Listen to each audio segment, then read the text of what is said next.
This is a brief history of smoking, suntans, and cell phones. This is Bob. Yo. He has a suntan. Up until about the 18th century, Bob's suntan here was viewed as unsightly. But then the Industrial Revolution began, and the view of the suntan started to change.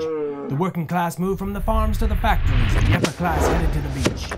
While working in factories, workers started to chew or smoke tobacco. In 1865, a farmer from North Carolina started selling hand-rolled tobacco cigarettes, and the industry really started smoking.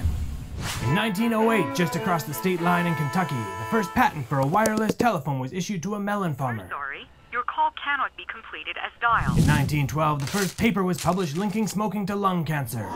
In 1923, a famous French fashion designer by the name of Coco Chanel accidentally got sunburned. The look took off, and the suntan finally got its day in the sun. In 1939, the Second World War began. During the war, the Germans utilized radio telephony on a large scale within their tanks. Cigarette production also boomed during the war, with servicemen receiving nearly 75% of all cigarettes produced. Aim for hell. Yeah, I love smoking. The 1950s welcomed the bikini, smoking women, and the first fully automatic mobile phone system. The phone system was launched in Sweden and weighed 90 pounds, or about the weight of a fat supermodel. In 1961, Audrey Hepburn made smoking look chic in Breakfast at Tiffany's. In 1964, the Surgeon General of the US finally confirmed the health hazard associated with smoking. In 1973, a winner from New York was crowned in the race to create the first handheld mobile phone. The late 80s saw a significant increase in skin cancer, which doctors associated with overexposure to the sun.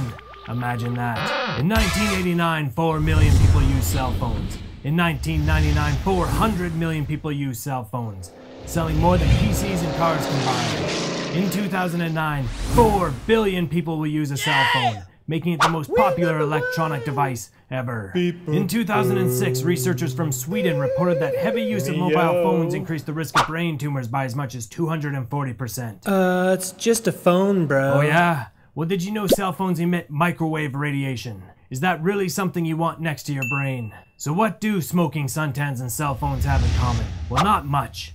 Unless we ignore the research linking cell phones to brain cancer. Now, we can't help you with your golden bronze tan or your nicotine fix, but we can help you protect your brain from cell phone radiation. This message is brought to you by Pong Research. Find out how to reduce your radiation at pongresearch.com.